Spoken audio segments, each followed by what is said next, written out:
कि नहीं, क्योंकि एग्जाम भी अब पास में है आपका। दिसंबर लगभग खत्म होने को है। बचा क्या आपके पास? जनवरी बच रहा है, और क्या बच रहा है? फरवरी बच रहा है। और मार्च में तो आपका एग्जाम आपके सर पे आ ही जाएगा। तो जब एग्जाम सर पे आ जाता है तो पढ़ाई भी जो है उस लेवल की नहीं हो पाती है। तो प्रिपरेशन करने के लिए आपके पास कितने मंथ है? सिर्फ 2 मंथ बचे हुए हैं।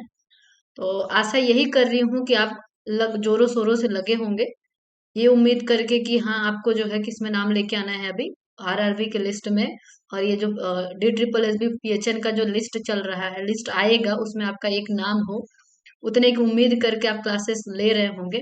ठीक है, तो क्लासेस कंटिन्यू बना के रखिए। हालांकि हम लोगों का बहुत सारा सिस्टम कंप्लीट भी हो रखा है। और मैं जब लास्ट कंप्लीट कर रहे थे रिनल सिस्टम का, तो मैंने बोला था कि मैं स्केलेटन सिस्टम लेके आऊंगी।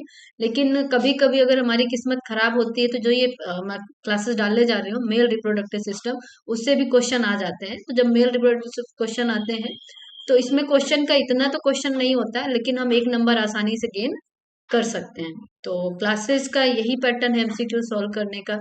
और उम्मीद यही है कि आप अच्छे होंगे, स्वस्थ होंगे, मस्त होंगे, और क्लासेस का जो ये लुफ्त चल रहा है उसका फायदा उठा रहे होंगे। उम्मीद यही कर रही हूँ मैं। और बाकी डेली का जो आपका टारगेट है कि आप कितने क्वेश्चन सॉल्व करो, एटलीस्ट 200 250 एमसीक्यूज आप डेली सॉल्व करो। डेली सॉल्व करने से आपका एक तो क्वेश्चन प्रैक्टिस भी रहेगा, और आपको एक आइडिया रहेगा कि आप डेली जो है वो इतने क्वेश्चन कर रहे हो। और जब आप एग्जाम में बैठोगे पेपर देने के लिए तो आपके पास रहेगा कि हाँ मैं लगभग, आप खुद सोचो एक दिन में अगर 200 क्वेश्चन करे तो आप तीन तीन महीने में कितने क्वेश्चन कर लोगे। आप ये माइंड करके जाओगे कि हाँ मैं इतना पढ़ के आया हूँ, तो वो उससे आपको क्या होगा, एक कॉन्फिडेंस डेवलप होगा। तो हमें डेली क्वेश्चन सॉल्व करना है। और क्वेश्चन करते हुए हमें पास स्किल आती है ना कि कैसे हम माइनस मार्किंग कम कर सकते हैं, और कैसे हम 4 ऑप्शन में से एक ऑप्शन को हटा सकते हैं। ठीक है, तो क्लासेस का ये क्या चल रहा है, मेल रिप्रोडक्टिव सिस्टम है। मेल रिप्रोडक्टिव सिस्टम में एक ही पार्ट है, क्योंकि इतना लंबा जो है ये सिस्टम जाने वाला नहीं है। और एक दो क्वेश्चन अगर आ जाते हैं तो ना चाह के भी हमें ये बोनस पॉइंट दिला सकते हैं। इसलिए मेल रिप्रोडक्टिव भी मैं कवर कर रही हूँ। आपका एक भी जो है वो सिस्टम छूटना नहीं चाहिए। मतलब एग्जाम में अगर सवाल आ रहा है तो ऐसा ना हो कि आप लोग उठ के आए और बोले कि अच्छा मैम ने तो ये वाला सिस्टम पढ़ाया ही नहीं था, पढ़ाया होता तो मेरा 2 नंबर और आ जाता। तो आशा यही कर रही हूँ कि आप लगातार क्लासेस देख रहे हैं और क्लासेस का फायदा उठा रहे हैं। अच्छा आप लोग बताओ कौन कौन सा सिस्टम कंप्लीट हो रखा है? तो आपका क्या क्या हो रखा है? आपका नर्वस सिस्टम कंप्लीट हो रखा है, और क्या हुआ है? डाइजेस्टिव सिस्टम कंप्लीट हुआ है आपका। और डाइजेस्टिव सिस्टम के आई थिंक 3 पार्ट गए हुए हैं ना, नर्वस सिस्टम के भी 3 पार्ट गए हुए हैं। हिमाटोलॉजी हो रखा है आपका, कार्डियो हो रखा है, ठीक, और रीनल सिस्टम हो रखा है, और क्या चल रहा है, ये मेल रिप्रोडक्टिव सिस्टम चल रहा है। जैसा कि मैं बोली थी कि एडमिशन लेने के बाद मैं आपको नर्सिंग रिसर्च और मैनेजमेंट दोनों लूंगी, तो मैं वो चीजें कंप्लीट करूंगी, ताकि आप एग्जाम में बैठो तो ऐसा ना लगे कि ये वाला जो है वो पता नहीं कहाँ से आ गया। कुछ भी छूटना नहीं चाहिए, ठीक है। तो बढ़िया है ना आप लोग? बढ़िया बने रहो आप लोग और क्लासेस का लुफ्त लेते रहो। ठीक है, तो हम मेल रिप्रोडक्टिव पढ़ने से पहले देखेंगे कि मेल रिप्रोडक्टिव का जो ये स्ट्रक्चर है, हम इसके बारे में थोड़ा सा जानकारी लेंगे। ठीक है, तो ये हमारा क्या होता है, ये मेल रिप्रोडक्टिव का ये क्या है, यूरिनरी ब्लैडर है। ठीक है, ये क्या है, यूरिनरी ब्लैडर है। और ये डायग्राम को मैं अभी यहाँ लेके आई हूँ, उसके बाद आगे चल वो प्रॉपर तरीके से नहीं हो पाएगा। तो जब यूरिन का फ्लो प्रॉपर तरीके से नहीं होगा बच्चा लोग, तो क्या होगा, यूरिन रिटेन होगा। इसीलिए हमेशा बीपीएच में कैसी कंडीशन देखने को मिलती है, बीपीएच हो गया है तो यूरिन रिटेन होता है, क्योंकि रास्ता ही ब्लॉक हो गया है। रास्ता ही ब्लॉक हो गया है तो कैसे जो है वो यूरिन क्लियरली आएगा। ठीक है, तो क्लियर है। और हम लोग क्या करते हैं, ये टेस्टिस जो है वो पेयर में कितने होंगे, 2 होंगे। ठीक, स्क्रोटम भी 2 होगा। अगर टाइमली जो है वो टेस्टिस जो है इसमें डिसेंड नहीं हो पाते हैं स्क्रोटम में, तो क्या होगा फिर हमारा जो है वो मेल में क्या देखने को मिलेगा, स्टर्लिटी देखने को मिल सकता है। ठीक है, तो मेल स्टर्लिटी अगर टाइमली जो है वो स्क्रोटम में टेस्टिस नहीं डिसेंड हो रहे हैं तो देखने को मिलेगा। ठीक है, सो अभी हम लोग जो है देखेंगे कि टेस्टिस क्या करता है, स्क्रोटम, इसके कुछ पार्ट जिसके बारे में हम लोग ये देखे हैं डायग्राम में, इसका इसका पार्ट का क्या क्या फंक्शन होता है इसके बारे में हम लोग देखेंगे और थोड़ा सा पढ़ेंगे, क्योंकि मेल रिप्रोडक्टिव पढ़ाने से पहले थोड़ा सा उसके बारे में हमें जानना भी जरूरी है। टेस्टिस क्या करेगा, ये एक तरह का सेक्सुअल ऑर्गन होता है जो क्या प्रोड्यूस करता है, स्पर्म प्रोड्यूस करेगा। और मेल सेक्स हार्मोन को ये क्या करता है, रिलीज करता है। जैसे हमारा एंड्रोजन है, टेस्टोस्टेरोन है, जो क्या करेगा, मेल में फिजियोलॉजिकल चेंजेस लेके आता है। तो टेस्टिस ही रिस्पॉन्सिबल होता है। टेस्टिस क्या रिलीज करेगा, मेल का जो हमारा टेस्टोस्टेरोन हो गया, एंड्रोजन हार्मोन हो गया, सेक्स हार्मोन हो गया, ये रिलीज करता है ताकि मेल के अंदर फिर फिजियोलॉजिकल चेंजेस आते हैं। जब हमारा स्पर्मेटोजेनेसिस हो जाता है, स्पर्मेटोजेनेसिस होने के बाद मेल में क्या देखने को मिलता है, फिजियोलॉजिकल चेंजेस देखने को मिलता है। उनकी दाढ़ी मूछें आना, ये सारा क्या है, सेकेंडरी सेक्सुअल कैरेक्टरिस्टिक्स को बताता है। ठीक है। और सेकंड क्या है, ये आपका स्क्रोटम पार्ट। ठीक है, स्क्रोटम क्या होता है, एक तरह का शैक होता है जो कवर करता है किसको, टेस्टिस को, और होल्ड करता है उसको, टेस्टिस को। ठीक है। और ये टेस्टिस को क्या करता है, स्क्रोटम प्रोटेक्ट करके रखता है। ये आपको दिख रहा है, ये क्या है, ये स्क्रोटल पार्ट है जो किसको होल्ड करके रखेगा, टेस्टिस को। ये क्या करके रखा है, होल्ड करके रखा है। क्लियर हो पा रहा है कि आप लोगों को ये चीजें, ये क्या करके रखा है, होल्ड करके रखा है ना। तो स्क्रोटम एक तरह का शैक होता है जिसके अंदर क्या मिलेगा आपको, टेस्टिस देखने को मिलेगा। ठीक, ठीक है, अगर आपको समझ में आ रहा है तो अच्छी बात है। और हमारा जो सेमिनल वेसिकल्स होते हैं वो क्या करते हैं, वो स्पर्म को स्टोर करते हैं। ठीक है। अगर आपसे कोई पूछ ले कि स्पर्म को स्टोर कौन करता है, तो सेमिनल वेसिकल्स जो होते हैं वो स्पर्म को स्टोर करते हैं, और स्पर्म डक्ट में क्या करते हैं, फ्लूइड को सिक्रेट करते हैं। ठीक है। फ्लूइड जो होता है क्या, न्यूट्रिएंट प्रोवाइड करता है किसको, स्पर्म को करेगा, और इजियर बनाता है स्पर्म को मूव करने के लिए, ताकि स्पर्म जो है मोबाइल हो करके जो है वो फीमेल के जो है ओवम से मिलके जो है वो क्या करे, फर्टिलाइजेशन कर सके और फर्टिलिटी कॉज कर सके। ठीक है। ये क्या करेगा, स्पर्म को प्रिवेंट करेगा कि ताकि वो स्टिकिंग ना हो सके एक दूसरे से। इसीलिए स्पर्मिसाइड वेसिकल्स एक फ्लूइड निकालता ताकि एक एक स्पर्म दूसरे स्पर्म से चिपके ना। फ्लूइड मेंटेन कौन रखता है ऐसा, तो सेमिनल वेसिकल्स होते हैं जो ऐसा काम करते हैं। ठीक है। और स्टोर कौन करता है स्पर्म को, तो स्टोर करने का काम भी किसका होता है, सेमिनल वेसिकल्स का होता है। क्लियर है। तो हमारा प्रोस्टेट ग्लैंड क्या करता है, फ्लूइड निकालता है, सीमेन। ठीक है। सीमेन में क्या निकालेगा, ये फ्लूइड निकालेगा और एक्टिवेट करेगा किसको, स्पर्म को। और स्पर्म डक्ट क्या होता है, जैसे वॉस डिफेंस, तो हमारा ये स्पर्म कैरी करता है टेस्टिस टू यूरेथ्रा। ठीक है। क्या करेगा, स्पर्म स्पर्म डक्ट जो होता है, वॉस डिफेंस जो होता है, ये दिख रहा है आपको,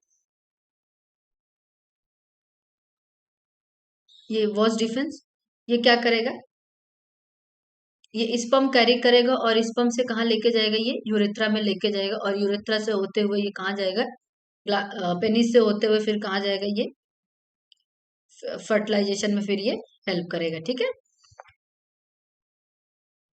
और यूरेथ्रा क्या होता है, क्लियर है आप लोगों को ये चीजें। इससे क्वेश्चन आता है कि स्पर्म कौन कैरी करता है, तो स्पर्म कैरी कौन करता है, तो स्पर्म वॉस डिफेंस एक तरह का जो ट्यूब जैसा स्ट्रक्चर है वो कैरी करेगा, और कहाँ पहुंचाएगा, ये यूरेथ्रा में पहुंचाएगा। ठीक? और यूरेथ्रा क्या होता है, तो ये एक तरह का ट्यूब लाइक स्ट्रक्चर होता है जो यूरिन को यूरिनरी ब्लैडर से कैरी करता है। मतलब कि यूरिन को कौन लेके आता है यूरिनरी ब्लैडर से, तो यूरेथ्रा लेके आता है। ठीक।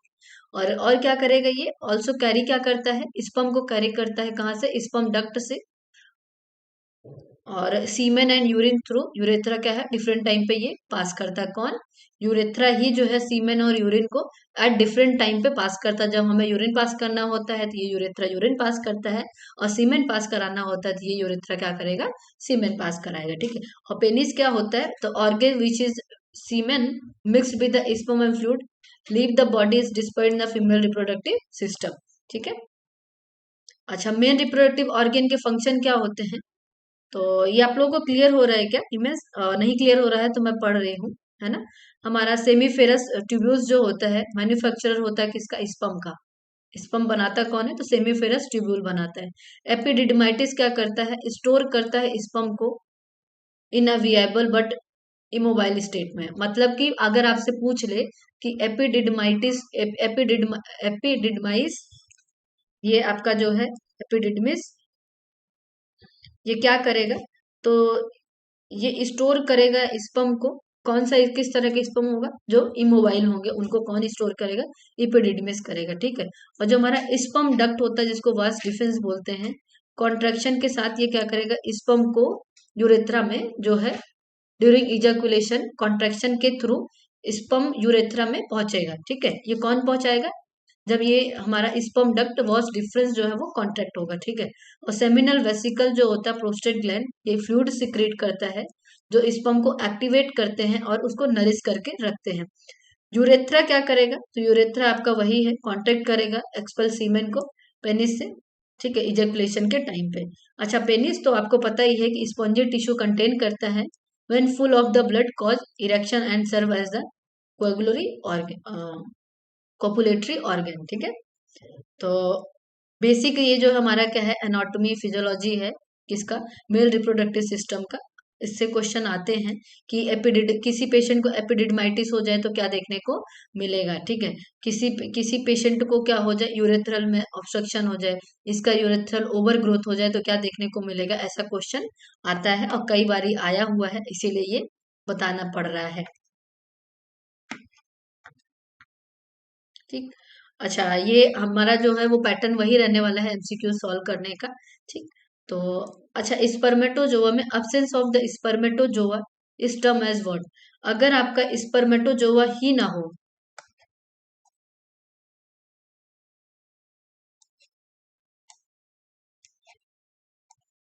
तो उसको क्या बोलेंगे? तो अगर स्पर्मेटोजोआ एब्सेंस है तो क्या बोलेंगे उसको? एजोस्पर्मिया के नाम से जानेंगे। किसके नाम से जानेंगे? एजोस्पर्मिया के नाम से।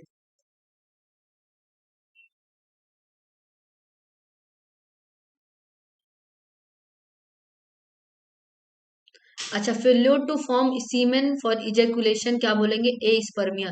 अगर सीमेन नहीं फॉर्म हो रहा इजेकुलेशन के लिए, सीमेन नॉट फॉर्म फॉर इजेकुलेशन, उसको हम किस नाम से जानेंगे? ए स्पर्मिया के नाम से उसको हम जानते हैं, ठीक है। और स्पर्मेटोजोआ जो लिविंग स्पर्मेटोजोआ है वो सीमेन में एब्सेंट हो तो उसको क्या नाम देंगे हम? एजोस्पर्मिया के नाम से जानेंगे। अगर आपका स्पर्म सीमेन में उसका स्ट्रक्चर जो है वो चेंज है, मॉर्फोलॉजी उसका चेंज है, तो उसको हम क्या नाम देंगे? टेट्रोस्पर्मिया के नाम से जानेंगे, ठीक है। उसका माल फॉर्म है वो, उसका स्ट्रक्चरल चेंजेस है तो टेट्रोस्पर्मिया बोलेंगे। और सीमेन में स्पर्मेटोजोआ एब्सेंस है तो एजोस्पर्मिया बोलेंगे। और सीमेन ही नहीं बन रहा है तो वो क्या है आपका? ए स्पर्मिया है, ठीक। और उसका जो बोलते हैं ना कि क्या लेजी, अगर वो उसकी मोटिलिटी रिडक्शन हो रहा है, मोटिलिटी प्रॉपरली नहीं हो पा रहा है स्पर्मेटोजोआ का सीमेन में, तो ये इनफर्टिलिटी कॉज करता है। इसको हम क्या नाम देंगे? एस्थेनोस्पर्मिया, ठीक है। इसको हम एक और नाम से जानते हैं, लेजी स्पर्म, क्योंकि ये मूव ही नहीं करेगा, मूव नहीं करेगा तो फर्टिलाइजेशन नहीं हो पाएगा, इसीलिए हम क्या नाम देंगे इसको? लेजी स्पर्म देंगे। और एस्थेनोस्पर्मिया के नाम से भी इसको जानते हैं। ये क्वेश्चन आया हुआ है, टेट्रोस्पर्मिया का भी क्वेश्चन आया हुआ है, एजोस्पर्मिया भी आया हुआ, और क्या एस्पर्मिया भी आया हुआ क्वेश्चन है ये, ठीक है। और नेक्स्ट क्वेश्चन क्या बोल रहा है? तो the process of changing the spermatid to spermatozoa. अब इसका दो टर्म है यहाँ पे, एक स्पर्मियोजेनेसिस होता है, एक स्पर्मेटोजेनेसिस होता है, ठीक है। सिर्फ स्पर्मेटिड टू स्पर्मेटोजोआ की बात करें चेंज होने के लिए, तो स्पर्मेटिड एक प्री मैच्योर जो है वो क्या है आपका? स्पर्म है। ठीक है। अगर प्री मैच्योर स्पर्म से जो है स्पर्मेटोजोआ बन रहा है तो उसको हम क्या बोलेंगे? सिर्फ एक प्रोसेस है ये, तो उसको स्पर्मियोजेनेसिस के नाम से। ये हमारा स्पर्मोजेनेसिस जो होता है वो कंप्लीट प्रोसेस होता है स्पर्मेटिड से स्पर्म बनने के प्रोसेस को, ठीक है। और लेकिन अगर वन स्टेप स्पर्मेटिड से स्पर्मेटोजोआ बन रहा है तो उसको हम क्या नाम देंगे? स्पर्मेटोजेनेसिस, ठीक है। तो राइट आंसर क्या जाने वाला है आपका? ए जाने वाला है इसमें। इसका आंसर था क्या? हाँ, इसका आंसर क्या है आपका? सी।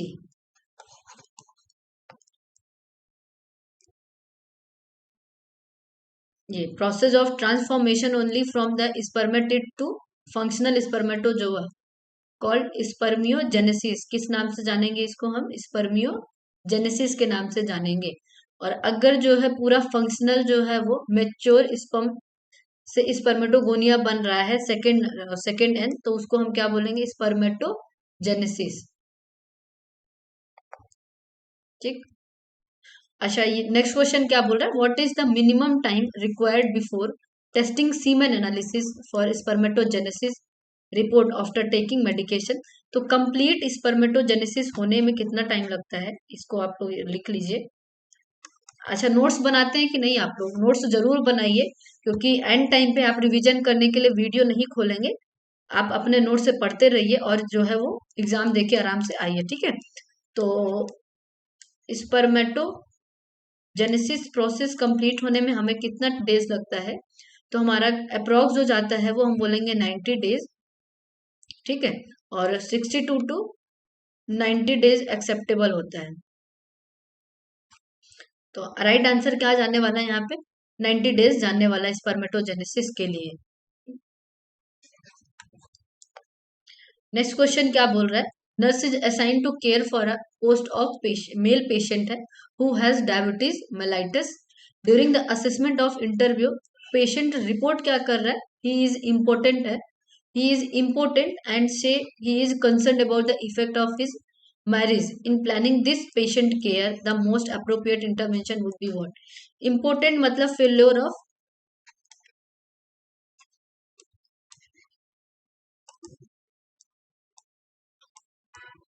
ejaculatory effect। ठीक, तो पेशेंट क्या हो रखा है? पेशेंट इंपॉर्टेंट है, उसका इजैकुलेटरी इफेक्ट नहीं आ रहा है। तो क्या करना चाहिए हमें? तो encourage the client to ask question about the personal sexuality, ऐसा कर दें हम। या फिर टाइम फॉर प्राइवेसी के लिए उसको दे दें।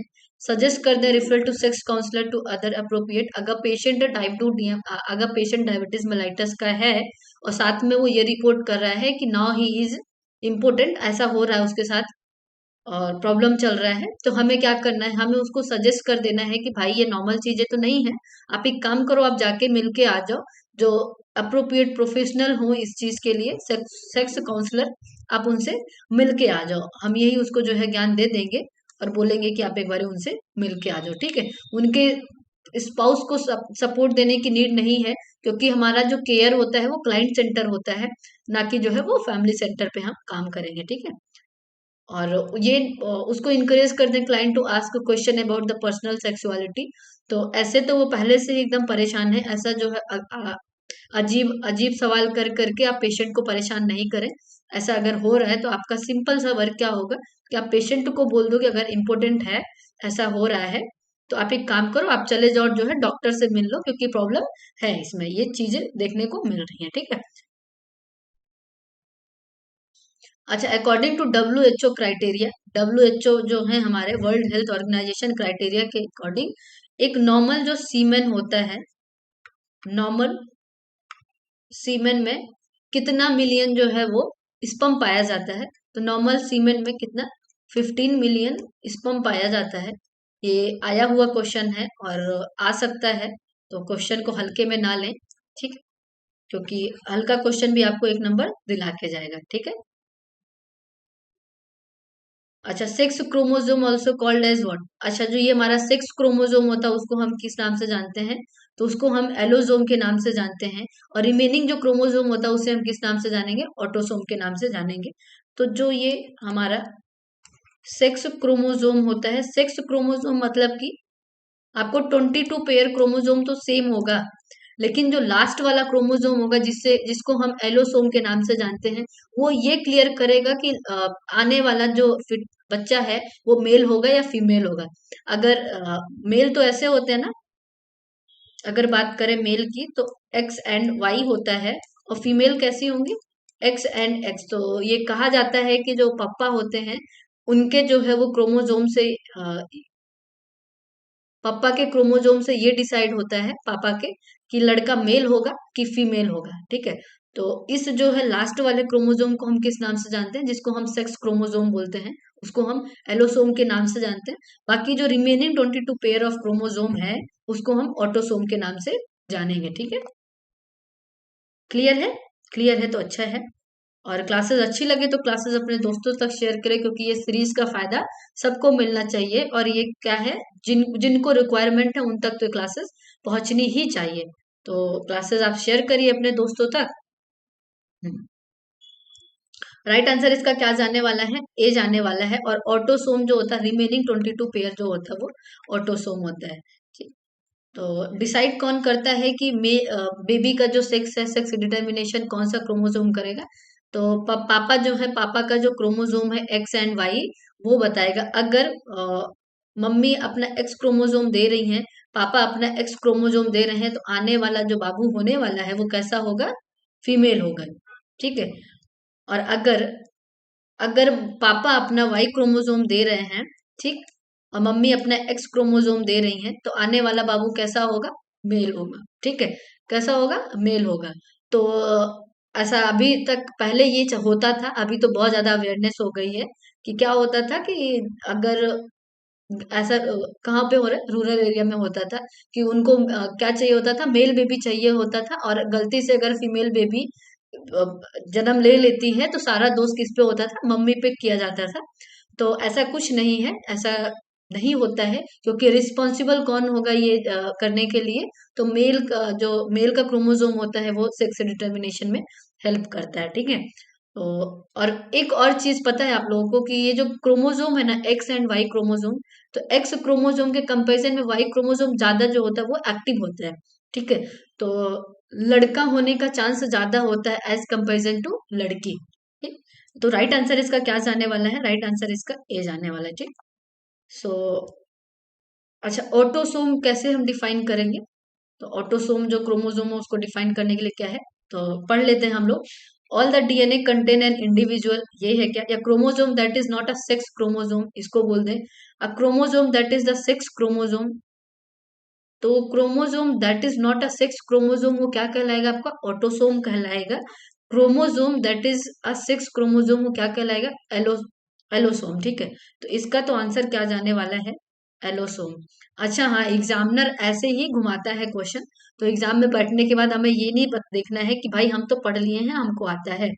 आप क्वेश्चन पढ़ रहे हो तो क्वेश्चन पढ़ने के टाइम ध्यान से पढ़ो, और उसका ऑप्शन देखो, और ऑप्शन में से एक आंसर लगा के एक नंबर लेके आराम से मुस्कुराते हुए अपने जो है घर वापस आ जाओ। ठीक है। तो ये तो हो गया आपका क्या? एलोसोम हो गया। और जो ये बी जाने वाला है वो क्या जाने वाला है? ये ऑटोसोम है। ठीक है। सो इसका राइट आंसर क्या जाने वाला है? वो बी जाएगा। ठीक।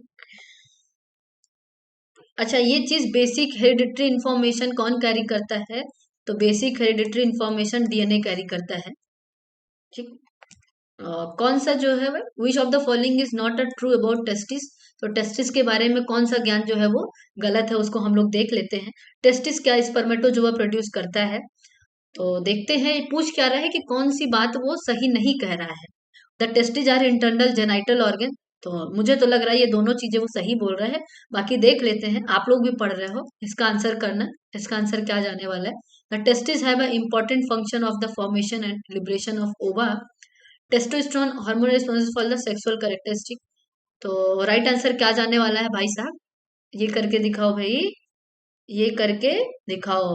2025 का जो ये दोनों एग्जाम जाने वाला है आपका, पीएचएन एंड आरआरबी, इसमें तो लिस्ट में जो है एक नाम तो आपका होना ही चाहिए, है ना? इसके लिए आपको जो है वो मेहनत कंटिन्यू रखनी होगी। कंटिन्यू आप अपनी पढ़ाई पे फोकस करें, बिना रुके, बिना परेशान हुए। सारा काम आप जो है एग्जाम देने के बाद करिए, सब कुछ छोड़ कर दीजिए। बहुत जरूरी नहीं है तो उसको एकदम साइड कर दीजिए। बोल दीजिएगा घर वालों को कि मुझे पढ़ने दीजिए, मुझे तब तक पढ़ने दीजिए जब तक मेरा एग्जाम ना हो जाए, उसके बाद मैं आपके लिए फ्री हूँ, हम आपके लिए फ्री हो गई हूँ मम्मी पापा, जो करना है करने के लिए बोलो, लेकिन एग्जाम के बाद, एग्जाम से पहले मुझसे कुछ नहीं करवाओ, रिक्वेस्ट है आप लोगों से, मैं बहुत बिजी हूँ, ऐसा बोल के आप हट जाओ। ठीक है। तो आंसर करो इसका, कितना सुनते रहते हो आप लोग, हाँ? इसका आंसर क्या जाने वाला है? तो इसका आंसर आई थिंक मेरे हिसाब से तो देखो, टेस्टिस से जो होगा टेस्टोस्टेरोन निकलेगा, वो मेल के लिए सेकेंडरी सेक्सुअल कैरेक्टरिस्टिक डेवलप करने में हेल्प करता है, मेजर रोल प्ले करता है। ठीक है। तो ये बात तो वो सही कह रहा है। और ये बात भी वो सही कर रहा है कि ये तरह का क्या है, इंटरनल जेलाइटल ऑर्गन होता है, एक्सटर्नली तो नहीं मिलेगा ये, है ना। और टेस्टिस स्पर्मेटो जो प्रोड्यूस करेगा, जी हाँ प्रोड्यूस करेगा। तो गलत क्या ज्ञान दे रहा है, बहुत ज्ञान दे रहा था वो कि ये क्या करता है, ओवा ओवा को डेवलप कराता है और लिबरेशन में जो है वो हेल्प करता है। ठीक है, तो गलत आंसर क्या हो गया इसका, थर्ड वन हो गया। और कोई भी गलत आंसर दे तो आप खड़े होके बोलो कि भाई साहब गलत आंसर है, क्योंकि आप कहाँ से पढ़ के जा रहे हो, आप ये जो सीरीज चल रही है अनुराधा मैम के द्वारा उनसे आप पढ़ के जा रहे हो। तो गलत आंसर पे जो है आपको बिल्कुल भी जवाब नहीं देना है। हाथ खड़ा कर दो, बोलो गलत बोल रहे हो आप। बोलेंगे कहाँ से पढ़ा है, तो बोलना ये गुवाहाटी नर्सिंग की जो सीरीज चल रही है वहां से। सो राइट आंसर इसका क्या जाने वाला है, सी जाने वाला है। ठीक है, यही गलत बोला, बाकी तो सब वो सही ही कह रहा है। अच्छा, जो ये मिडिल लोब होता है प्रोस्टेट का, वो कहाँ पे होता है, तो मिडिल लोब जो प्रोस्टेट का होता है वो कहाँ होगा, रेक्टम और प्रोस्टैटिक यूरेथ्रा के बीच में होगा क्या। तो मैं इसके लिए आप लोगों के लिए ये डायग्राम डायग्राम तो नहीं मिला है मुझे, मैं ये लेके आई थी कि क्या करता है ये, प्रोस्टेट ग्लैंड के 4 लोब्स पाए जाते हैं। ठीक है, ये प्रोस्टेट ग्लैंड 4 लोब कैरी करता है। एंटीरियर लोब जो होता है वो कहाँ पाया जाता है, आया हुआ सवाल है, डायरेक्ट पूछा गया है, तो मैं इसका डायरेक्ट आंसर करने वाली हूँ। एंटीरियर जो लोब होता है वो प्रोस्टेट ग्लैंड में कहाँ कहाँ मिलेगा, तो हमारा जो ग्लैंड है, ग्लैंड का फ्रंट पोर्शन जो होता है वो किस, उसमें क्या होता है आपका एंटीरियर लोब देखने को मिलेगा, फ्रंट ऑफ यूरेथ्रा के। ठीक है, और मिडिल लोब जो होता है वो इजैकुलेटरी एंड यूरेथ्रा के, इजैकुलेटरी डक्ट और यूरेथ्रा के बीच में क्या पाया जाएगा, आपका प्रोस्टेट ग्लैंड का मिडिल लोब होगा। और जो लैटरल लोब होगा वो कहाँ पाया जाएगा, तो लैटरल लोब कहाँ पाया जाएगा, यूरेथ्रा और प्रोस्टेट मास के बीच में आपका क्या पाया जाएगा, लैटरल लोब पाया जाएगा। और पोस्टीरियर लोब कहाँ पाया जाएगा, तो डिजिटल एग्जामिनेशन के थ्रू आप यूरेथ्रा का पोस्टीरियर लोब चेक कर सकते हो रेक्टम में करके। ठीक है, तो आपसे क्या पूछा है कि मिडिल लोब आपका कहाँ पाया जाएगा, तो मिडिल लोब कहाँ पाया जाने वाला है, prostatic urethra and ejaculatory duct के बीच में आपका क्या पाया जाएगा, मिडिल लोब पाया जाएगा। ये आया हुआ क्वेश्चन है, इसको लाइटली मत लेना आप लोग कि एंटीरियर लोब कहाँ पाया जाएगा, तो पोर्शन जो है वो ग्लैंड पोर्शन के फ्रंट पे पाया जाएगा। ठीक है, और मिडिल लोब कहाँ पे पाया जाएगा, तो इजैकुलेटरी डक्ट और यूरेथ्रा के बीच में क्या पाया जाएगा, आपका मिडिल लोब पाया जाएगा। ठीक है, क्लियर रखिएगा, कोई भी डाउट मत रखिएगा, दिमाग में डाउट आ रहा है तो सवाल करिए, सवाल का जवाब आपको जरूर मिलेगा। ठीक है, और लैटरल लोब जो होगा वो कहाँ पाया जाएगा आपका, तो यूरेथ्रा और मेन जो प्रोस्टेट मास है उसके बीच में देखने को मिलेगा। ठीक है, और पोस्टीरियर लोब को आप पूछ लिया जाता है कि भाई साहब पोस्टेट ग्लैंड का कौन सा लोब है जिसको आप DRE से देख सकते हो, डिजिटल रेक्टल एग्जामिनेशन से आप देख सकते हो। तो आप आंसर करके, गर्व से आंसर करके आना और बोलना किस से देख सकते हो आप, पोस्टीरियर लोब को देख सकते हो। ठीक, तो वेरी गुड। ये आपको दिख रहा है भाई साहब, ये ब्लैडर है और ये क्या है आपका प्रोस्टेट ग्लैंड। ठीक है, ये इजैकुलेटरी डक्ट है, ये एंटीरियर लोब है, प्रोस्टेट ग्लैंड के फ्रंट पे पाया जाएगा। ट्रांजिशन जोन देखने को मिल रहा है आपको, और ये क्या है आपका सेंट्रल जोन है उसका, पेरिफेरल जोन है।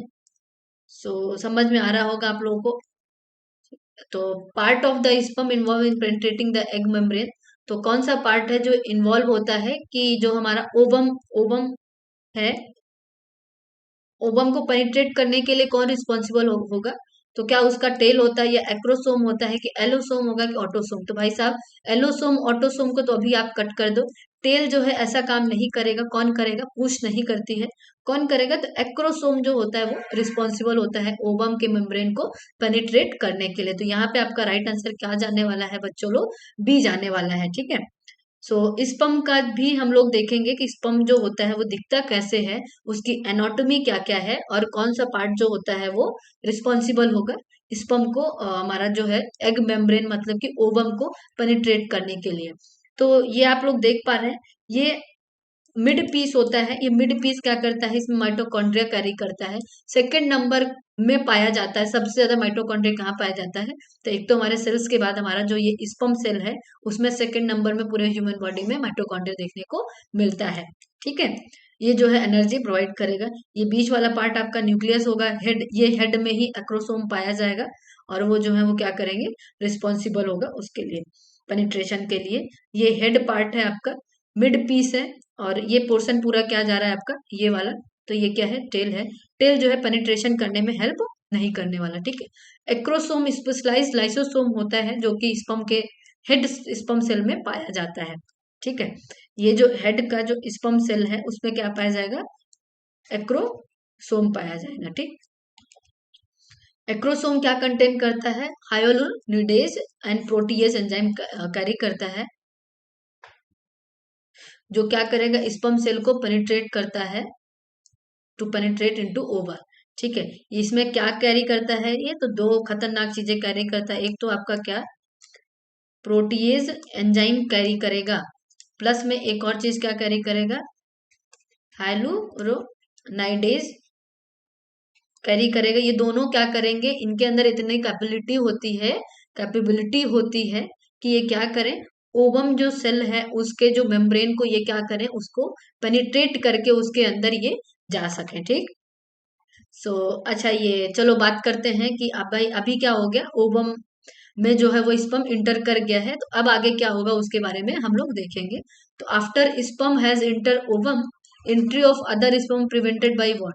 तो हमारा जो ये होता है कि ओवम जो होता है, ओवम में ऐसी, ओवम का भी डायग्राम है आप लोगों के लिए लाई हूं मैं। ओवम के पास एक ऐसा मेम्ब्रेन पाया जाता है जिसको हम वेटिलाइन मेम्ब्रेन बोलते हैं। उसके डेवलपमेंट जैसे ही एक स्पर्म जो है वो ओवम में एंट्री करता है तो क्या डेवलप होगा, एक विटेलाइन मेम्ब्रेन डेवलप हो जाएगा या फर्टिलाइजेशन मेम्ब्रेन डेवलप हो जाएगा। विटेलाइन मेम्ब्रेन नहीं, फर्टिलाइजेशन मेम्ब्रेन डेवलप होगा। तो फर्टिलाइजेशन मेम्ब्रेन डेवलप होने की वजह से सेकंड जो स्पर्म है वो अंदर जाने से रुकेगा। ठीक है, ये दिख रहा है आपका, ये ओवम है, ओवम में न्यूक्लियस दिखा, ये साइटोप्लाज्म है, एग प्लाज्मा मेम्ब्रेन ये दिख रहा है आपको, और ये हमारा कोरोना रेडिएटा है, जोना पैलुसिडा है। ये जो रेड वाला पार्ट है वो हमारा जोना पैलुसिडा है, और ये क्या है आपका जो कोरोना जैसा है पूरा, वो कोरोना रेडिएटा है। ठीक, फर्टिलाइजेशन के लिए स्पर्म सेल पास होना जरूरी होता है, कहाँ से, कोरोना रेडिएटा से, जो कि आउटर मोस्ट लेयर होती है ओवम की, और जोना पैलुसिड या विलेटिन मेम्ब्रेन से होता है। ठीक है, मेच्योर ओवा होता है, ये किससे मिलके बना होता है, तो ग्लाइकोप्रोटीन से मिलके एक तरह का जो है वो, जो ना पैलुसिड करके ये लेयर पाई जाती है ग्लाइकोप्रोटीन की, इसको पेनिट्रेट करेगा तब जाके जो है वो, रेडिएटा के बाद ये पेनिट्रेट करेगा तब जाके फर्टिलाइजेशन स्टार्ट होगा। ठीक है, इमिडिएटली आफ्टर फर्टिलाइजेशन क्या चेंजेस आएगा, एग मेम्ब्रेन में ये क्या फॉर्म करेगा, एक फर्टिलाइजेशन मेम्ब्रेन फॉर्म कर देगा, जो कि अदर जो है वो स्पर्म की एंट्री को रोकता है। ठीक है, आफ्टर फर्टिलाइजेशन विलेटिन membrane convert into fertilisation membrane. ठीक है, अच्छा ये पूछा था क्या, ये विलेटिन मेम्ब्रेन, तो पहले ये विलेटिन मेम्ब्रेन यही है आपका, क्या, ये वाला कोरोना रेडिएटा से फर्टिलाइजेशन के पहले, मतलब जब ये पेनिट्रेट कर रहा है तो आपका क्या मिलेगा, विलेटिन मेम्ब्रेन मिलेगा, जिसको पेनिट्रेट करेगा। पेनिट्रेट करने के बाद तुरंत वो किस में कन्वर्ट हो जाएगा, फर्टिलाइजेशन मेम्ब्रेन में। वही मेम्ब्रेन आपको क्या करेगा, आप एक और एक्स्ट्रा स्पर्म को जो है वो अंदर जाने से रोकेगा। ठीक है, तो कौन करेगा, ये फर्स्ट वन जो है वो देखने को मिलेगा, बाकी तो रॉन्ग हो जाएगा यहाँ पे। अगर फर्टिलाइजेशन मेम्ब्रेन नहीं होता तो आंसर क्या जाता है आपका, सेकंड वन। लेकिन प्रायोरिटी पे आप जो है वो मोस्ट एक्यूरेट आंसर करके आना होता है। ठीक, तो ए जो है आपका यहाँ पे क्या जाने वाला है, वो सही जाने वाला है। क्लियर हो रहा है, ये पोलर बॉडी जो होता है वो ओवम का जो है वो वेस्ट मटेरियल होता है। अच्छा, स्पर्म का प्रिपेयर होना before penetrating of the ovum, उसको क्या बोलते हैं, तो उसको कैपेसिटेशन बोलते हैं। क्या, स्पर्म स्पर्म प्रिपरेशन। ठीक है, ओवम को पेनिट्रेट करने से पहले स्पर्म जो पूरी तरह से प्रिपेयर होता है उसका नाम क्या होता है, तो कैपेसिटेशन के नाम से उसको जानते हैं। ठीक है, तो इसका राइट आंसर क्या जाने वाला है, सी जाने वाला है। तो कैपेसिटेशन क्या होता है, कि एक तरह का नेचुरल प्रोसेस होता है जो कि हेल्प करता है स्पर्म सेल को कि आप क्या करो, ओवा में जाकर के फर्टिलाइज हो जाओ। ठीक है, और as the sperm travel through the female reproductive tract, plasma membrane of sperm cell break down, exposing the acrosome to acidic environment around the corona radiata of the ovum. This attract sperm to ova, release spermatic enzyme responsible for penetration. कुल मिला के ज्ञान की बात ये हो गई है भाई साहब कि स्पर्म जो है जब वो फीमेल रिप्रोडक्टिव ट्रैक में ऐसा घूम रहा होगा, तो उसके जो है स्किन में मतलब ब्रेकडाउन होगा। स्किन ब्रेकडाउन होने की वजह से जो हेड है, हेड से क्या निकलेगा, एक्रोसोम निकलेगा, और वो एसिड क्या एसिडिक इन्वायरमेंट क्रिएट करेगा कोरोना रेडिएटा के, और उसको क्या करेगा, वो स्टिमुलेट करेगा कि भाई साहब मुझे अंदर जाने दो। ठीक है, रेडिएट करेगा कोरोना ओवम के, और दिस वो क्या करेगा, स्पर्म को अट्रैक्ट टू ओवा। ठीक है, ये एसिडिक इन्वायरमेंट क्या करेगा, ओवा को जो है वो बोलेगा कि तुम स्पर्म अट्रैक्ट करो। ठीक है, रिलीज स्पर्मेटिक एंजाइम पेनिट्रेशन के लिए जो रिस्पॉन्सिबल होगा। और क्वाइटन और क्वाइटस मीन सेक्सुअल इंटरकोर्स होता है between a man and women bye insertion of the penis into vagina. ठीक है, ये क्वाइशन बोलेंगे इसको हम। और इंसेमिनेशन मतलब होता है discharge of the semen from penis into vagina during coitus. ठीक, उसको क्या बोलेंगे हम, इंसेमिनेशन के नाम से जानते हैं। अच्छा, मलिग्नेंट ट्यूमर होना किसका, किसका टेस्टिस का, उसको हम किस नाम से जानेंगे, तो उसको हम किस नाम से जानेंगे, सेमिनोमा के नाम से हम उसको जानते हैं। ठीक है, किस नाम से जानेंगे उसको हम लोग, विलियम्स ट्यूमर जो होता है वो नेफ्रोब्लास्टोमा होता है। लिम्फोमा आपका जो है वो कैंसरस सेल होता है। मिलेनोमा जो होता है वो नहीं होता। नेक्स्ट आंसर आपका टेस्टिस का जो है मलिग्नेंट ट्यूमर, उसको किस नाम से जानेंगे, तो सेमी नोमा के नाम से हम इसको जानते हैं। इसका राइट आंसर क्या जाने वाला है, वो डी जाने वाला है। अच्छा, नेक्स्ट, क्लासेस अगर अच्छी लग रही हो तो क्लासेस को आप शेयर करो, अपने दोस्तों तक पहुंचाओ, ताकि क्लासेस जो है सबको मिले। ठीक, अच्छा, इसका आंसर आप लोग करो, इसका आंसर क्या जाने वाला है। चलो, आपकी ड्यूटी कहाँ लग गई है, लगा देते हैं कहाँ पे, कहाँ ड्यूटी करना चाहोगे भाई साहब, आप कौन से वार्ड में जाना चाहोगे, तो आपको तो नेफ्रोलॉजी डिपार्टमेंट में भेज दिया जाए, क्योंकि अभी तो पढ़ाई हमारी नेफ्रोलॉजी वाली ही चल रही है। तो नेफ्रोलॉजी डिपार्टमेंट में आपको भेज दिया गया, और आप जाके असेस क्या कर रहे हो, पेशेंट को क्या हो गया, एपिडिडमाइटिस हो गया। ये एपिडिडमाइटिस क्या करेगा, nurse anticipate which of the finding on the physical examination. तो क्या देखोगे आप, एपिडिडमाइटिस है, तो ऐसा अगर देखने को मिल रहा है, आइटिस तो आप पकड़ लो फीवर। ठीक, तो जिसमें जिसमें फीवर है उसको तो आप रहने दो, बाकी सब कट कर सकते हो, जैसे nausea, painful scrotal oedema, ecchymosis. तो एपिडिडमाइटिस में इसमें फीवर चाहिए हमें। ठीक है, diarrhoea, groin pain, testicular torsion होना, स्क्रोटल एडिमा होना, ये भी नहीं होगा। बचा आपके पास कितना, दो ऑप्शन बच रहा है। पहला क्या है हमारा, फीवर होना, डायरिया होना, इकाइमोसिस होना। ठीक, तो ठीक है, नेक्स्ट ऑप्शन क्या बच रहा है आपके पास, fever, nausea, vomiting, painful scrotal oedema. अच्छा, एक और चीज, इकाइमोसिस कब होगा, इकाइमोसिस जब हेमरेज हो रहा होगा, जब ब्लड वेसल्स जो है किसी कारणवश रप्चर हो जाए, तो जो है वो ब्लीडिंग उस एरिया पे अगर होता है, तो उससे क्या बनता है, इकाइमोसिस बनता है। ठीक है, लेकिन एपिडिडमाइटिस हुआ है, इन्फेक्शन और इन्फ्लामेशन हुआ है, ना कि ब्लड वेसल्स का जो है वो इंजरी हुआ है। तो आपका इकाइमोसिस होने की वजह से ये आंसर गलत होने वाला है। राइट आंसर आपका क्या जाने वाला है, वो थर्ड वन जाने वाला है। ठीक है, क्या होगा, फीवर होगा क्योंकि आइटिस है, नोजिया वोमिटिंग की कंप्लेन करेंगे ये, पेनफुल स्क्रोटल एडिमा देखने को मिलेगा। ठीक है, अच्छा, नेक्स्ट क्वेश्चन क्या कर रहा है, आ जाओ बच्चों।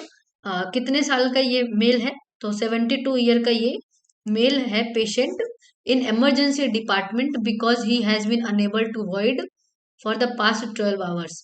70 साल के दादा हैं, 72 साल के दादा हैं, और वो जो है अनेबल हो रहे हैं क्या, कि वो वाइड नहीं कर पा रहे हैं।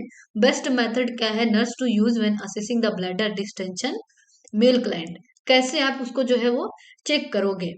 ठीक, तो कौन सा बेस्ट मेथड होने वाला है, आप एबव द प्यूबिस क्या हो, राउंडेड स्वेलिंग हो, ये ऐसा देखने को मिलेगा। ठीक, या फिर डलनेस हो जाए लोअर लेफ्ट क्वाड्रेंट में, लोअर लेफ्ट एब्डोमिनल क्वाड्रेंट में डलनेस देखने को मिले, ऐसा है क्या, या फिर रीबाउंड टेंडरनेस हो जाए सिम्फाइसिस प्यूबिस के नीचे।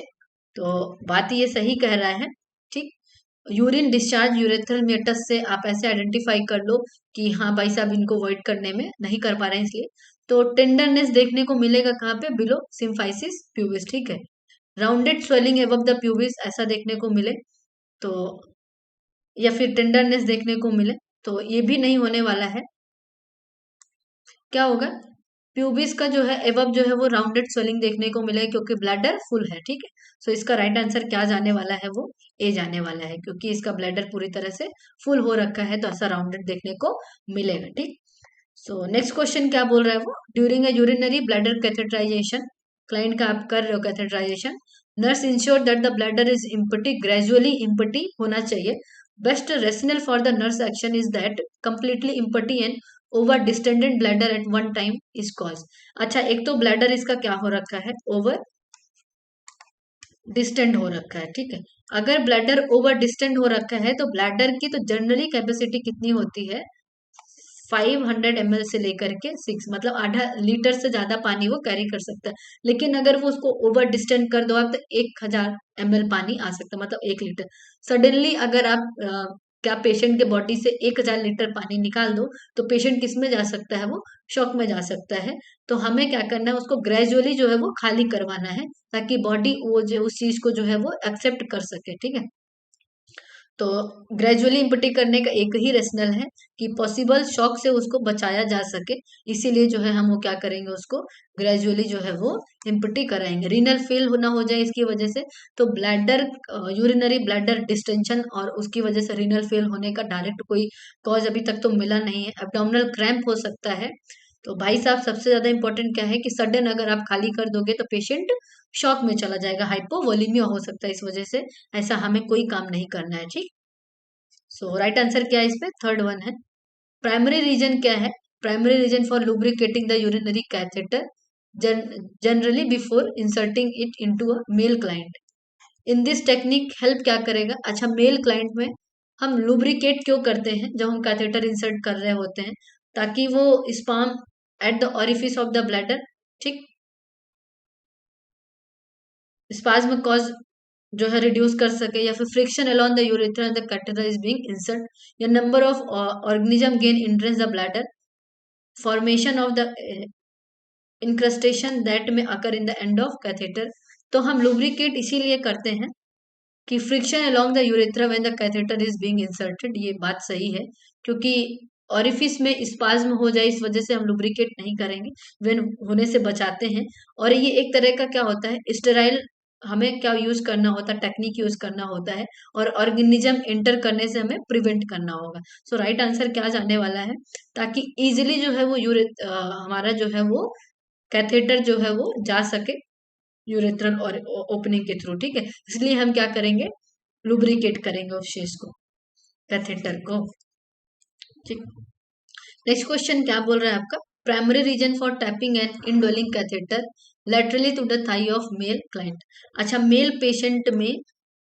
पेशेंट है, उसका आप कैथेटराइजेशन कर रहे हो, ठीक है, प्रेजेंट है, और आप वो जो आप अडेसिव यूज करोगे,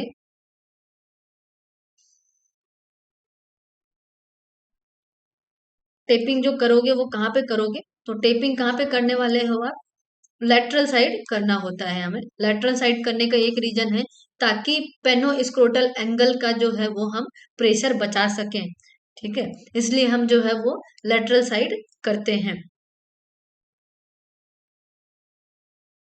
eliminate the pressure of the penoscrotal angle, इसके लिए हमारी प्रायोरिटी होती है कि हम जो है वो मेल में कैथेटर के बाद जो टैपिंग करते हैं, ताकि कैथेटराइजेशन के बाद जो आपका कैथेटर है वो बाहर ना आए, इस वजह से हम टैपिंग भी करते हैं ना। तो टैपिंग हमेशा कहाँ करेंगे, लेटरल साइड करना होता है। रीजन समझ में आ गया कि क्यों करेंगे, ठीक है, अगर रीजन समझ में आ गया है तो बहुत अच्छी बात है। Prevent the catheter from kinking the urethra, इसके लिए हम जो है टाइपिंग नहीं करते हैं। प्रिवेंट एक्सीडेंटल कैथेटर रिमूवल, तो प्राइमरी रीजन तो आपका यही है कि आप क्या करो, पेनोस्क्रेटल एंगल प्रेशर से उसको बचा सको, नहीं तो क्या डेवलप हो जाएगा, कॉन्ट्रैक्चर डेवलप होने का चांस है अगर लॉन्ग टाइम तक कैथेटर लगा रहा था, ठीक। मैनी ओल्डर मैन है, prostatic hypertrophy do not seek medical attention. जो हमारे प्रोस्टैटिक हाइपरट्रॉफी बीपीएच वाले पेशेंट होते हैं, उसमें से बहुत सारे पेशेंट ऐसे होते हैं जो नहीं लेते, not seek medical attention until urinary obstruction almost complete. One reason for this delay is seeking attention is that this man में, अच्छा ऐसा डिले करने का रीजन क्या होता है, feel to self conscious to seek help when reproductive organ are involve. तो ऐसा नहीं है कि वो इतना जो है वो सेल्फ कॉन्शियस होते हैं कि वो जो है हेल्प नहीं लेना चाहते हैं, ऐसा नहीं है। वो इतने एक्टिव होते हैं। Expect that it is a normal to life with some urinary problem as they grow older. ये बात सही है कि जो ओल्डर मैन होते हैं, मतलब कि बूढ़े लोग, वो ये एक्सपेक्ट करने लग जाते हैं कि मैं बूढ़ा हो रहा हूँ, इसी वजह से जो है वो शायद फिजियोलॉजिकल चेंजेस आ रहा है। और पहले मेरा जो यूरिन था बहुत दूर जाके गिरता था, अभी जो है यूरिन बहुत पास में गिर रहा है। इस वजह से वो जो है वो उसको जो है वो सीरियस नहीं ले पाते हैं, उनको लगता है कि क्या है, नॉर्मल है। पहले ऐसा होता था, अभी तो बहुत सारी चेंजेस आ गए हैं, लेकिन अगर ऐसा हो रहा है तो कभी भी उनको जो है वो चीजें एकदम नॉन सीरियस नहीं लेना होता है, उस चीज को सीरियसली लेना है। और हमें जो है मेडिकल मेडिकल जो है वो ट्रीटमेंट स्टार्ट कर देना होता है, ठीक है। Fear that sexually desecration is earlier family में भी कॉज देयर प्रॉब्लम। तो ऐसा नहीं है कि अर्लियर जो है वो लाइफ में ऐसा सेक्सुअल प्रॉब्लम था जिसकी वजह से अभी ऐसा हो रहा है। ये जो है वो कॉज नहीं होता है बीपीएस का। Little discomfort in relation the amount of pathology because painful स्नोफिट विद इज, ये रीजन भी नहीं है। सो राइट आंसर इसका क्या जाने वाला है, तो राइट आंसर इसका B1 जाएगा। ठीक, तो बेंजाथिन पेनिसिलिन जी जो है 2.5 मिलियन यूनिट आईएम हमें प्रिस्क्राइब किया गया। Treatment for an adult with primary syphilis patient है, उसको क्या देना है। तो कभी कभी आपसे पूछ लेता है कि सिफिलिस वाले पेशेंट में डीओसी क्या होती है, ऐसा डायरेक्ट क्वेश्चन भी आता है। सिफिलिस और ड्रग ऑफ चॉइस क्या है, तो आप क्या आंसर करके आओगे, पेनिसिलिन। ठीक, पेनिसिलिन जी आ सकता है, बेंजाथिन पेनिसिलिन जी आ सकता है। और रूट अगर आपसे पूछेगा तो आप क्या आंसर करके आओगे, आईएम लगाते हैं और डीप आईएम यूज करते हैं हम, ठीक है, डीप आईएम यूज करना होता है। कहाँ पे करेंगे, तो डेल्टॉइड पे करें क्या, तो डेल्टॉइड नहीं करना है। अपर आउटर क्वाड्रेंट ऑफ बटक्स या क्वाड्रिसिफ लैटरलिस ऑफ थाई में करें, या mid lateral aspects of thigh में करें क्या, तो अपर आउटर क्वाड्रेंट ऑफ बटक में हमें डीपली जो है वो आईएम जो है यूज करना होगा। बाकी जो है आंसर वो सही नहीं है। सो इसका आंसर क्या जाने वाला है, वो सेकेंड वन जाने वाला है, ठीक। When teaching a client to perform testicular self examination, जैसे फीमेल में हम क्या करते हैं, फीमेल में हम ब्रेस्ट सेल्फ एग्जामिनेशन करवाते हैं, और कब, आफ्टर मेंसुरेशन, ठीक है, या फिर 7 डेज, ऐसा भी आया हुआ 7 डेज ऑफ मेंसुरेशन पीरियड, ठीक है। तो ऐसे ही मेल में भी हमें क्या कराना होता है, टेस्टिकुलर सेल्फ एग्जामिनेशन कराना होता है। टेस्टिकुलर सेल्फ एग्जामिनेशन कराने से हमें ये पता चल सकता है कि कोई प्रॉब्लम तो नहीं हो रहा है, कोई टेस्टिकुलर चेंजेस तो नहीं आ रहा है, तो हम ये चीजें देखते हैं, ठीक है। अगर एग शेप का अगर देखने को मिल रहा है तो वो ठीक है, वो नॉर्मल फाइंडिंग है। अगर उसमें ग्लोबुलर मिल रहा है और चेंजेस आ रहे हैं, लोब्स बन रहा है, तो हमें जो है वो इन्फॉर्म कर देना चाहिए, क्योंकि ये मेडिकल अटेंशन की नीड होती है यहाँ पे, ठीक। तो जब आप टीच कर रहे हो क्लाइंट को, किसके लिए, टेस्टिकुलर सेल्फ एग्जामिनेशन परफॉर्म करने के लिए, तो nurse explain that examination should perform. अच्छा, ये आप कर रहे हो तो टेस्टिस कहाँ पे होगा, आपका जो स्क्रोटम होता है, जो एपिडिडमाइटिस इसको ऐसे कैरी करके रखता है, ठीक, इसमें होगा। तो इसको क्या करना होता है कि जब आप वार्म वाटर से नहा लोगे, शावर लेना होगा, शावर लेने के बाद हमें जो है ये टीएससी जो है वो परफॉर्म करना चाहिए, ताकि जो है वो स्पाज्म ना रहे, मतलब रिलैक्स हो सके स्क्रोटम। इस वजह से हमें क्या करना होता है, ये वार्म वाटर बाथ लेने के बाद ही जो है ये टेस्ट परफॉर्म करना है, ठीक। सो नेक्स्ट क्या है, nurse assess the client testis, which of the following finding indicate the testis as normal. तो टेस्टिस नॉर्मल कब होगा, टेस्टिस क्या है, एक एग शेप का अगर देखने को मिल रहा है तो वो नॉर्मल है। स्पंजी आ रहा है तब भी अब नॉर्मल होगा, लंप देखने को मिल रहा है और सॉफ्ट है तो नॉर्मल है। आपका काम क्या होगा, भाई साहब आप उठो, उठ के जाओ हॉस्पिटल जाओ और खबर दे दो। ये टी ऐसे टेस्टिकुलर सेल्फ एग्जामिनेशन ये करने मेल को आना चाहिए, जैसे फीमेल को बीएसएफ करने आना चाहिए, ब्रेस्ट सेल्फ एग्जामिनेशन करने आना चाहिए बीएससी, वैसे मेल को टीएसई करने आना चाहिए। दोनों क्या है, एक स्क्रीनिंग जो है डायग्नोसिस क्राइटेरिया होता है, दोनों क्या है, एक पूछ लिया जाता है, स्क्रीनिंग डायग्नोसिस क्राइटेरिया है ये, ठीक है।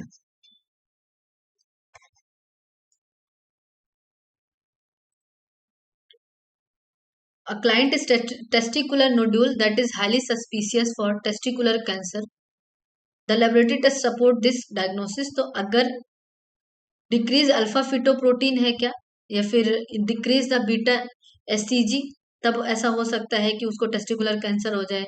टेस्टोस्टेरोन बढ़ जाए तब ये इंडिकेट करेगा उसको टेस्टिकुलर कैंसर है, या इंक्रीज हो जाए अल्फा फिटोप्रोटीन। तो अगर मेल पेशेंट में अल्फा फिटोप्रोटीन बहुत ज्यादा है, तो अल्फा फिटोप्रोटीन ये इंडिकेट करता है कि सामने वाले को क्या हो सकता है, टेस्टिकुलर कैंसर हो सकता है। ठीक है, तो राइट आंसर क्या जाने वाला है, अगर इंक्रीज होता है अल्फा फिटोप्रोटीन तो ये इंडिकेट करेगा कि सामने वाले को टेस्टिकुलर कैंसर है।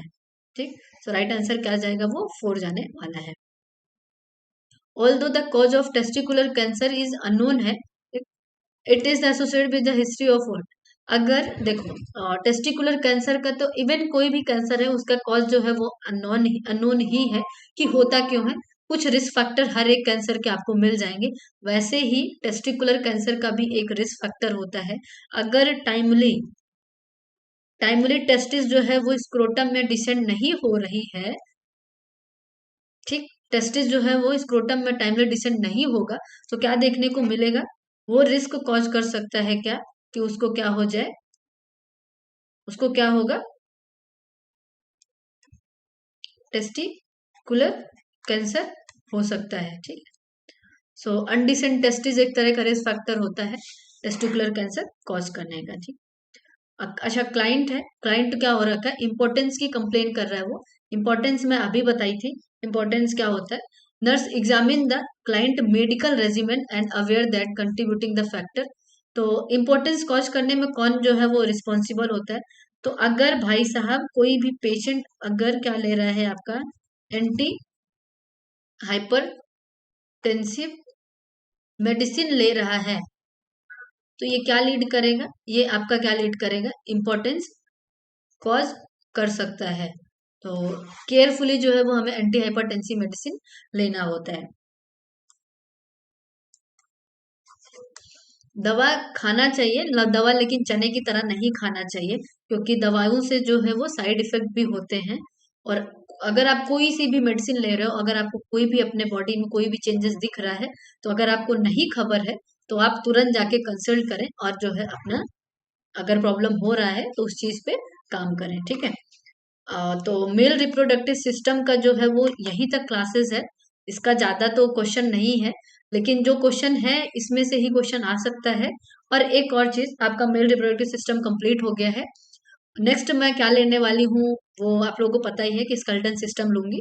क्लासेस अगर अच्छी लग रही हो तो क्लासेस आप शेयर करिए, और क्लासेस आप रेगुलर कंटिन्यू क्लासेस पढ़िए, आप अपनी पढ़ाई कंटिन्यू करते रहिए, एक भी दिन स्किप मत करिए। एग्जाम हो जाएगा, एग्जाम होने के बाद आपको जो करना है वो करिए, स्किप करिए, घूमने जाना है घूमने जाइए, लेकिन एग्जाम के पहले आप अपना सारा ध्यान क्या कहाँ लगा दो, पढ़ने में लगा दो।